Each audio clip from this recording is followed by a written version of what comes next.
Good morning, class. So, today we will read lesson number 12, The Two Daughters. You have been suggested to go through the lines of this story. This story is written by Pratibha Nath. उनकी Indian folk tell collections है जिसमें legends वगैरह mention किया गया है और बहुत ही interesting stories इनके कलेक्शंस में मौजूद है। सभी उम्र के लोग और सभी के लिए उन्होंने इंटरेस्टिंग स्टोरीज़ लिखी है, ह्यूमरस स्टोरीज़ भी है उसमें। Gathered from all part of a countries, these stories will take you in an enchanting world of wisdom and loads of fun.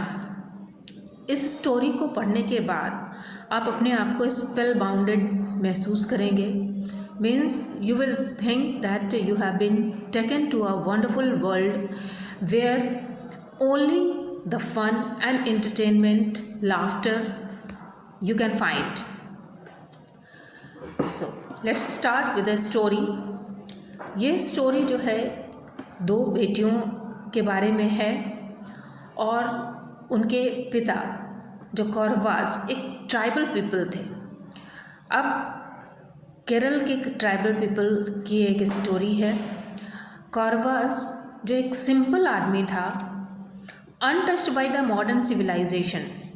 We know that the tribal people used to wander from one place to another place in search of food and shelter, and they used to do shifting cultivation to fulfill their needs.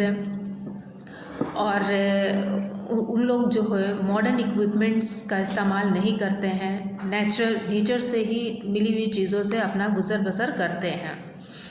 तो they earns a meagre livings through agricultures and cattle rearings, यानी shifting cultivation करके agriculture से और cattle rearing से ही उनकी ज़रूरतें पूरी होती है। This story presents a true pictures of an old man, old time Kauravas, and this take a humorous look at the secret of a happiness and contentment in life where something less is more. Something less is more means थोड़ी सी चीज़ों में खुश रहने वाले ये इंसान के बारे में ये स्टोरी है। वो जो भी उनके पास है, खाने को, रहने को, सोने को, उसी में वो खुश हैं। Once there was an old man who lived in a village in Kerala. ये कौरवास जो थे वो केरला में रहते थे। उनकी दो बेटियां थी। दोनों बेटी के कुछ बड़े हो जाने के बाद इन लोगों ने उसकी शादी कर दी थी और अब ये गरीब लोग थे तो वैसी ही जगह पे उन्होंने अपनी बेटियों की भी शादी की थी कि जैसे गरीब परिवार ही था उनका, उनकी बेटियों का भी। लेकिन इत्तेफाक से क्या होता है कि उनकी दूसरी बेटी की शादी जहाँ हुई थी वो आदमी एक बिजनेसमैन बन जाता है और कुछ पैसे कमा लेता है, अपना घर अच्छा बना लेता है और ऐश आराम का सामान जो होता है, लग्जूरियस चीज़ें जो है वो इकट्ठा कर लेता है अपने घर में और आराम से रहने लगता है। लेकिन इस बात की जानकारी इस बूढ़े आदमी को नहीं थी। एक दिन ये पति पत्नी जो भी इनके पास था खाकर और ज़मीन पे ही एक बोरा बिछाकर, सैक बिछाकर सो जाते थे। तो उसी तरह से ये सो गए थे। लेकिन उनकी वाइफ को अचानक से अपनी बेटियों का ख्याल आया और वो बोलने लगी कि जब से उन लोगों की शादी हुई है तब से हम लोगों ने उन लोगों के बारे में कोई इन्फॉर्मेशन नहीं मिली है, उनका कोई भी उनकी खैरियत नहीं मिली है। इसीलिए तुम्हें अपनी बेटियों के यहाँ जाना चाहिए और जाकर देखना चाहिए कि वो ठीक से रह रही हैं या नहीं रह रही हैं। बहुत कहने पे उसका जो हस्बैंड था कौरवास वो तैयार हो जाता है कि ठीक है, कल सुबह मैं जाऊंगा अपनी बड़ी बेटी से मिलने के लिए। वो अपने घर के उगे हुए ही एक बंच ऑफ बनाना ले लेता है अपने साथ संदेश के रूप में कि बेटी के यहाँ जा रहा हूँ तो कुछ लेकर जाना चाहिए। और वैसे ही ये निकल पड़ता है। इन लोगों के खाने में ज़्यादातर क्या होता था, बॉइल्ड राइस जैसे चावल और कुछ नमक या सब्ज़ी वगैरह के साथ ये लोग खाना खा लेते थे। तो वो सब खा करके अपना निकल जाता है अपनी बेटी के यहाँ। chopping some pumpkins from the vines that grew in the back of the hut. अब क्या है कि जब वो वहाँ अपनी बेटी के यहाँ पहुँचता है, Korvas arrived at the daughter's house at the midday. दोपहर तक वो वहाँ पहुँच जाता है तो उसकी बेटी जो है वो उसी के घर के जैसा, उसका भी घर था, एक रूम था और वारंडा लगा हुआ था, वारंडे में ही वो अपना कुकिंग का काम करती थी। उसने चावल को बॉईल किया यानी भात पकाया और उसके बाद पम्पकिन को चॉप करके पम्पकिन की सब्ज़ी नमक वगैरह डाल करके बनाई और अपने फादर को वार्मली वेलकम करते हुए ये सारी चीज़ें उसको ऑफ़र की। They both sat in veranda and shared the meal of rice with salt and pumpkin curry and finally chili red chilies, यानी दोनों ने मिल कर के खाना खाया। खाने में था चावल और नमक, पम्पकिन की करी और मिर्च, लाल मिर्च। The old Kauravas washed at the village pond and slept soundly on the length of the sack spread out in the floor.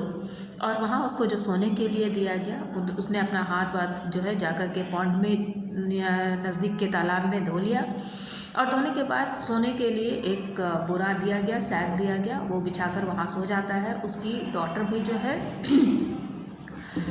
यानी older daughters home remind him as much of his own that he loved it and felt perfect at peace. उसकी बड़ी बेटी का घर भी उसके घर की तरह ही था, जहाँ उसे लगा कि बहुत ज़्यादा सिमिलैरिटी है और मेरी बेटी खुश है जैसे मैं खुश हूँ। उसके बाद फॉलोइंग मॉर्निंग में Kauravas जो है अपने घर वापस चला जाता है, जहाँ जाने के बाद वो अपनी वाइफ को सारी बातें बताता है कि घबराने की कोई बात नहीं है, हम लोगों की बड़ी बेटी जो है वो बहुत खुश है, उसे हमारे तरह ही घर है और हमारी तरह खाना खाती है और फिर आराम से सो जाती है। इसी तरह से फिर कुछ दिन गुजर जाते हैं। थोड़े दिनों के बाद उसकी वाइफ फिर से बोलती है कि ठीक है, बड़ी बेटी खैरियत तो मिल गई, अब छोटी बेटी के घर तुमको जाना चाहिए और पता करना चाहिए कि वो कैसे रह रही है। बहुत कहने पे वो तैयार हो जाता है और तैयार होने के बाद उसके यहाँ जाने के लिए जब वो तैयार होता है तो अपने साथ 2 नारियल जो उसके यार्ड में ही उगा था, जो उन लोगों ने फैलाया था, उसको ले लेता है और निकल पड़ता है। छोटी बेटी का घर थोड़ा ज़्यादा दूर था, इसीलिए थोड़ा टाइम लग जाता है वहाँ जाने में। और जब वो वहाँ पहुँचता है तो देखता है कि बहुत बड़ा सा घर है, आयरन गेट लगा हुआ है उसमें। वो अपने दामाद के बारे में, सन-इन-लॉ के बारे में पूछता है कि यहाँ पे रहते हैं, तो लोग जब उसके घर पर ले जाते हैं तो वो बोलता है नहीं नहीं, ये वाला घर हो ही नहीं सकता है मेरी बेटी का। लेकिन उसकी बेटी वहाँ से निकल कर आती है, उनको वेलकम करती है और अंदर ले जाती है कि यही घर है।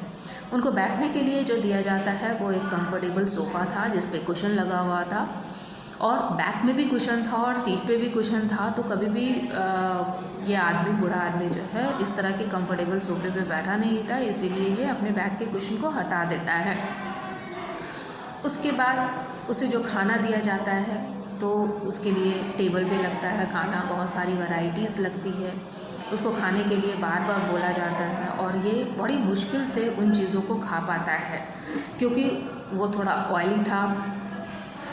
उसने बार बार कहने पर मतलब वो प्लेन फूड खाना चाहता था जैसा वो अपने घर में खाता था, लेकिन यहाँ पे जो उसके फूड ऑफ़र किए गए थे तो वो थोड़ा डिफरेंट थे, जैसे अमीर आदमी लोगों के यहाँ का खाना होता है। ये वहाँ पे कंफर्टेबल महसूस नहीं करता है, but his daughter and son in law was coaxing से him to eat more and more, लेकिन बार बार उसको कह रहे कि और खाइए और खाइए। तो फिर वो जब खाना फिनिश कर लेता है तो बहुत ज़्यादा खा चुका होता है। उसके बाद फिर Kauravas suggested out of his chair his daughter now led him to his bedroom. रात हो चुकी होती है, फिर उसके बाद वो उसकी बेटी उसको उस रूम में ले जाती है जहाँ पे बेड लगा हुआ था, मच्छरदानी लगी हुई थी। इसने कभी भी वैसा बेड और मच्छरदानी देखा नहीं था। इसने सोचा कि इसको मच्छरदानी के ऊपर चढ़कर सोना है। फिर भी ये बोलता है कि ठीक है, मैं मैनेज कर लूँगा क्योंकि मुझे कोकोनट ट्री पे चढ़ने की आदत है, तो मैं इस पोल पे मच्छरदानी पे चढ़ जाऊँगा। और जाकर वो मच्छरदानी के ऊपर सो जाता है। जहाँ से वो धम से गिरता है तो उसकी आवाज़ होने से सारे लोग आते हैं, वहाँ पे पूछते हैं क्या हुआ, क्या प्रॉब्लम है। तो वो बताता है कि नहीं कुछ नहीं, वैसे मुझे चोट ज़्यादा नहीं लगी है। किसी भी तरह से कर करके वो रात गुजारता है वहाँ, और रात गुजारने के बाद जब सुबह होती है तो सुबह होने के बाद उसकी बेटी जो है उसको ब्रश करने के लिए कुछ पाउडर देती है, टूथ पाउडर देती है कि इससे दांत धोने के लिए। लेकिन वो सोचता है कि ये टूथ पाउडर को खाना है, वो खा लेता है उसको, और खाने के बाद उसे खांसी आने लगती है और वो बहुत ज़्यादा परेशान हो जाता है। परेशान होने के बाद वो वहाँ से निकल जाता है और किसी भी तरह से वो अपने घर पहुंचता है। घर पहुंचने के बाद वो सारी बातें अपनी वाइफ को बताता है कि मेरी दूसरी बेटी जो है वो बिल्कुल भी सुखी नहीं है, उसको खाने के लिए पाउडर दिया जाता है जो टेस्ट में बहुत ख़राब होता है, और वो खा करके कोई भी दिन भर कैसे गुजार सकता है।